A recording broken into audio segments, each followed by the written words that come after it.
Welcome to 2024. Wow. It is 2024 when this airs. When this airs, it's not 2024 when we do this. We actually have a large buffer in these recordings because life happens. Yeah. Yep. Didn't get a record last week. I'm like slightly trying to hold my breath so I don't cough. So because we weren't missing 2 weeks back to back. Yeah, Michaela wasn't feeling well, so we pushed it off. Yep. But that is why we have a buffer. How often do you guys have buffers in your life and things? So you can bridge when life happens. Buffer in your bank accounts, buffer when you record your podcasts, buffer whenever you do things that you create space. Yeah. Buffer when you go somewhere for traffic. Yeah. Leave Most people. early. Yep. So you were early. Right. That drives me crazy. This is a total tangent. But when people have kids and they blame being late on their children, they're like, oh man, I got kids. You get it.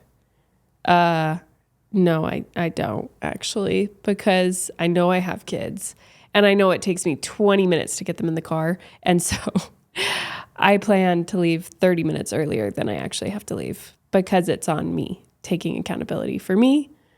So we're not late. And that's a total random tangent, but Sometimes it drives we're me. late, Yep. but we just don't blame it on our kids. It's true. We just say we didn't get them in time on time. Yep. In the car on time. It was on me. But tangents aside, we have had a significant request in this topic.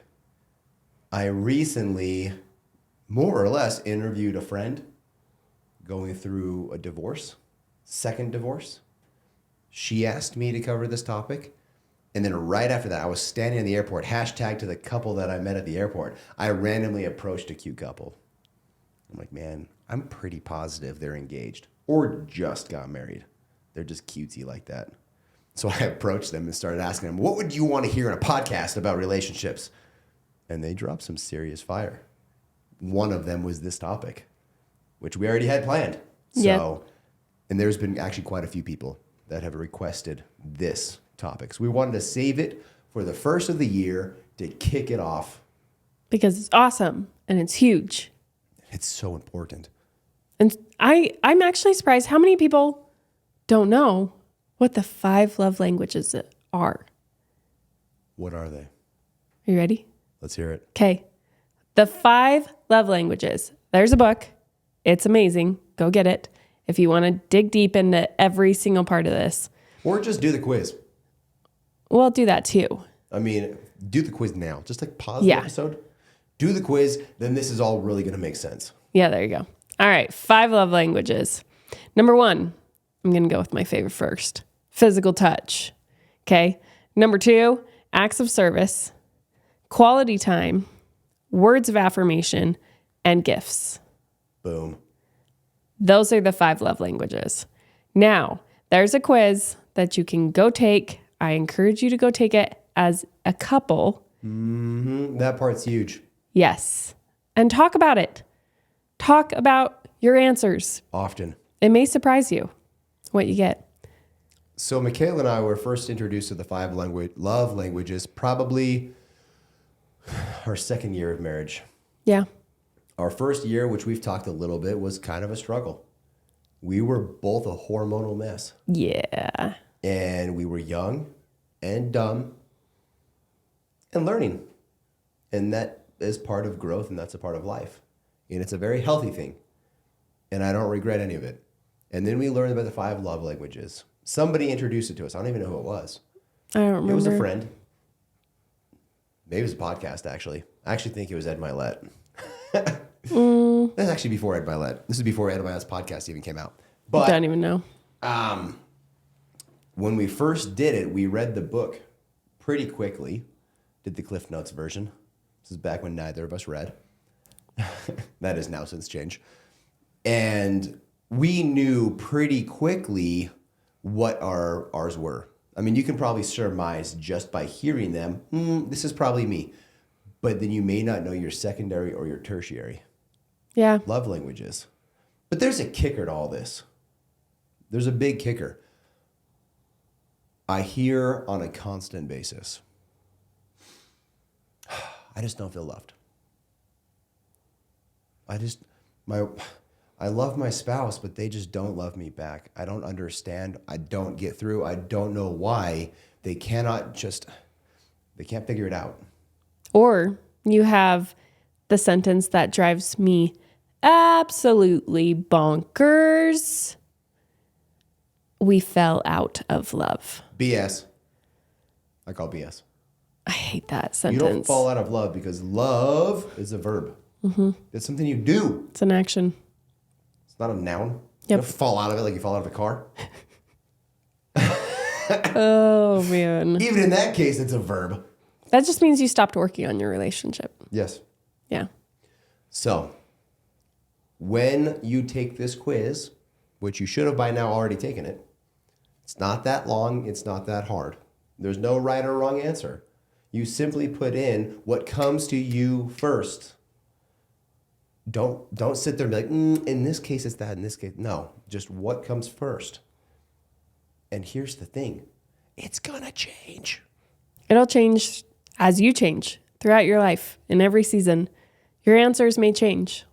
And they that's will. okay. Yeah. That's okay.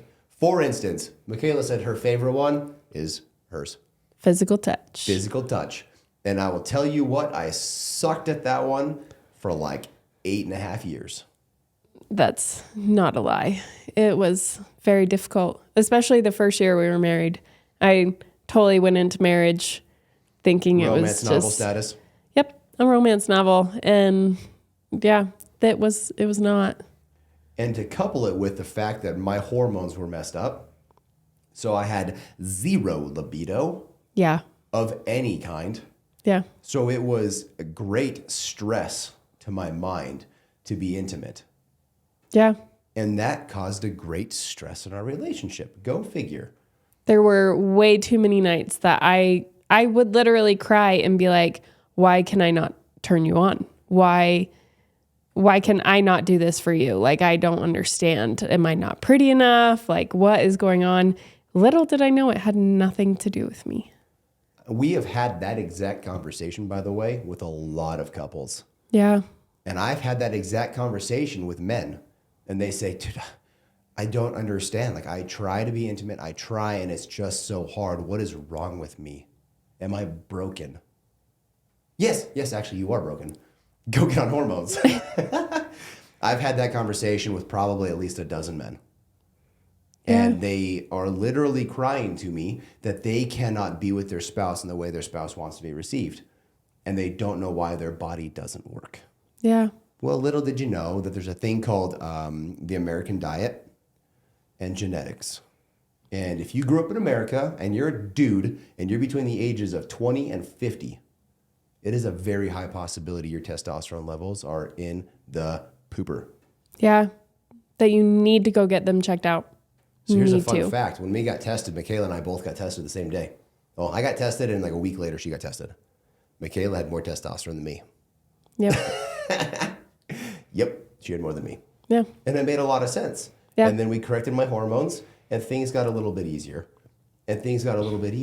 But at the same time, it wasn't my love language. It is not my natural inclination, or was not my natural inclination, to hold her hand, rub her back, give her a hug from behind, kiss her neck, brush her hair, be physically intimate. That is not my initial way of showing love.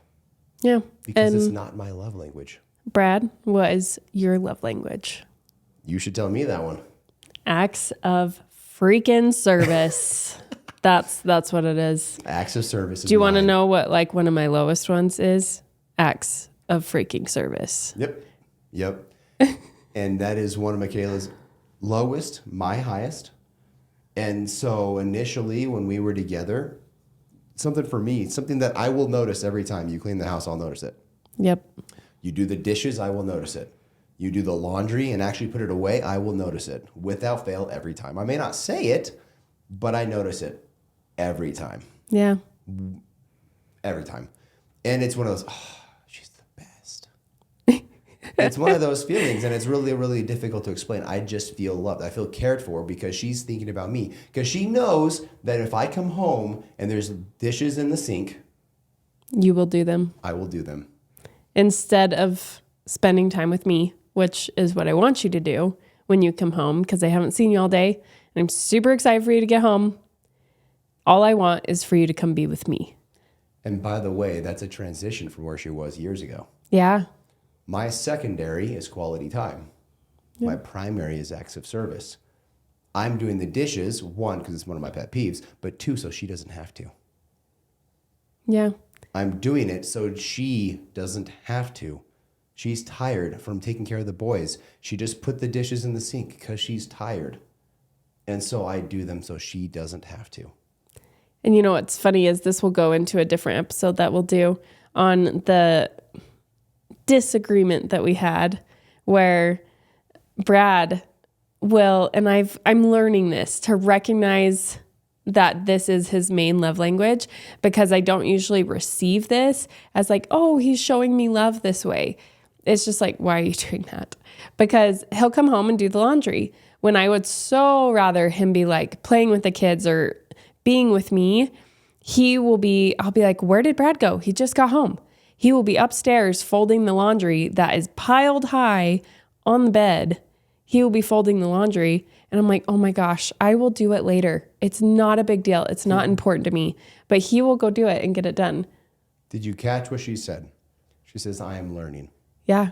We've been together 10 years. And this literally, I'm still learning this. You'll always learn. Yeah.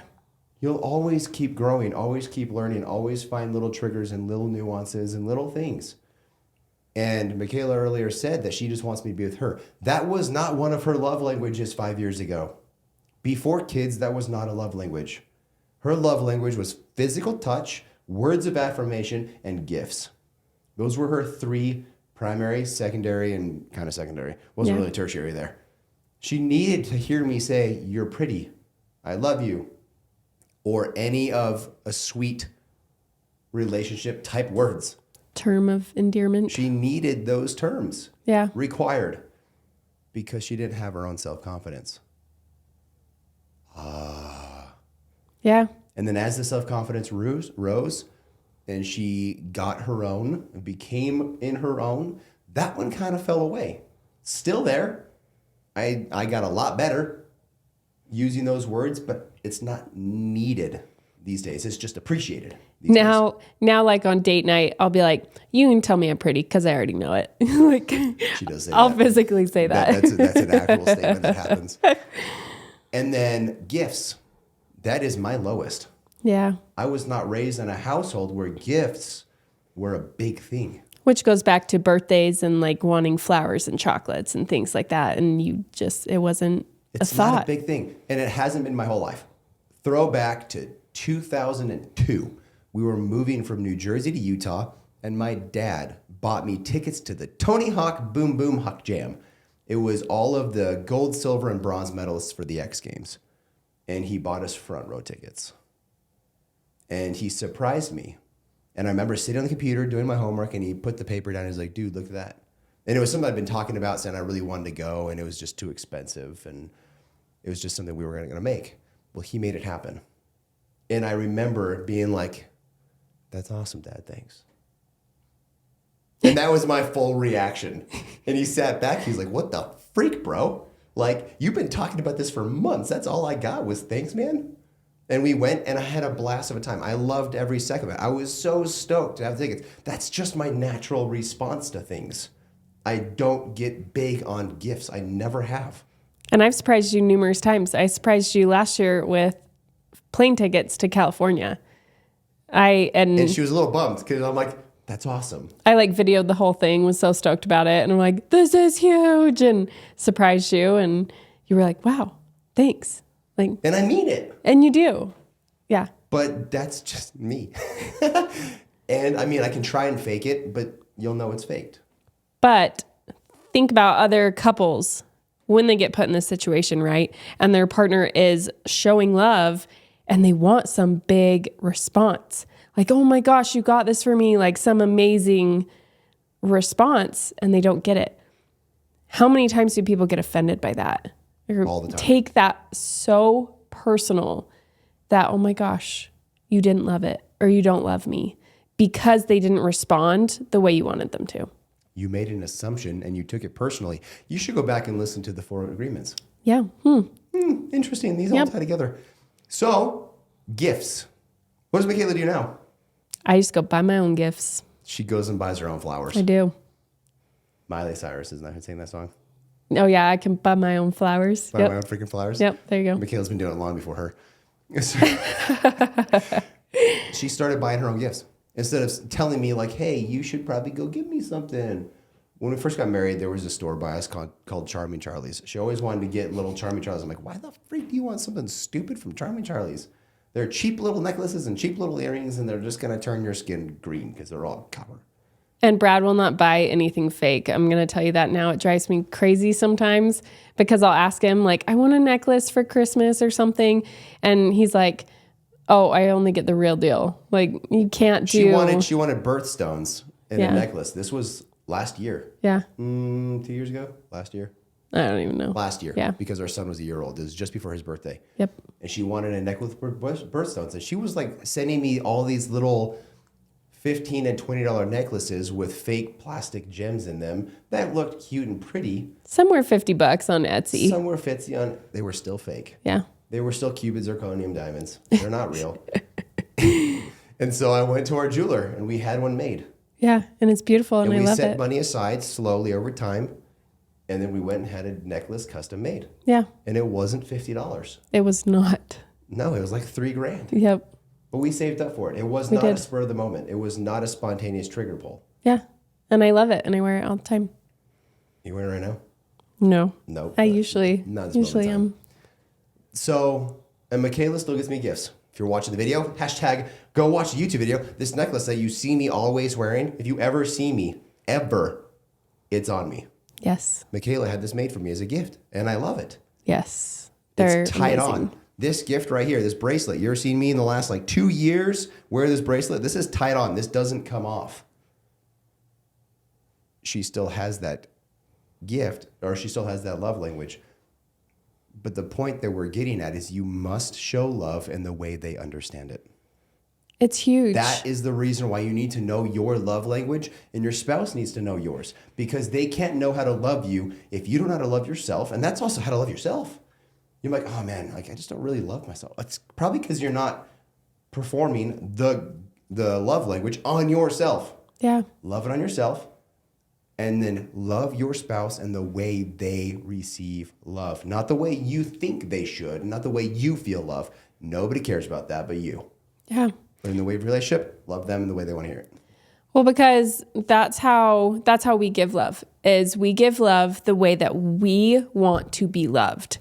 And guess what? If I'm going to love him fully in my love language, I don't get it. He doesn't understand. He's not going to feel it the same way that I think in the book they talk about like filling up your cup, about like your cup is low and it's not going to fill up your cup the way you want it to if they're doing it in the wrong love language. And this may sound silly to some people, but seriously, it does work. It does make a difference in how your relationship is. When you can fully love your partner the way that they feel it, it changes the relationship. It makes a huge difference. And when you first start, it will be forced. Yeah. It just will be. And it will feel a little bit weird, and it'll feel a little bit awkward for you. But this isn't about you. This is about your spouse, your significant other, feeling your love in the way they recognize it. If I talk to you in some language you don't understand, I go to Michaela, and all of a sudden, I know how to speak Finnish. It doesn't matter what I tell her, the message isn't coming across. Yeah. She'll never receive it. She'll like look at me blank stare, like, you're an idiot. Why don't you talk to me in a language I understand? Thank you. Well, another thing you can go back to is communicating, right? Communicating and telling your partner what you actually would like to feel loved. Because there's so many things. You can't just say, oh, acts of service. Great, cool. What does that actually mean? Like, communicate. Define it. Tell your partner what you actually want to feel loved. And I check in with Michaela 3 or 4 times a year. Yeah. Love languages, your acts of service, your this, your that, your physical touch. And I bring up with her, and I'm doing it as a gauge. Is this still you? Yeah. Because I feel like they are, and I can always, hers is physical touch through and through. Words of affirmation and gifts have slowly started to fade, and quality time has slowly started to risen. Oh, one of my secondary is quality time. Why do you think our relationship is growing stronger? When you're with each other and working on each other, you start to merge as a single body. Yeah. Well, and we will communicate and tell each other, like, one of the things I will say is, especially, I love when he will randomly, when we're watching a movie, just start massaging my feet without me having to ask. And I will say in the moment when I'm feeling so loved from something he's doing, I will be like, I love this. I love when you do this. And she told me that before. Yeah.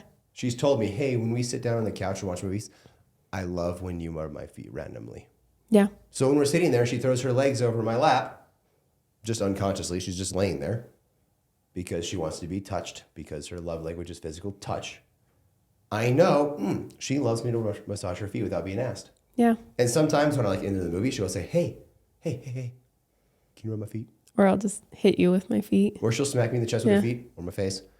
Rub my feet.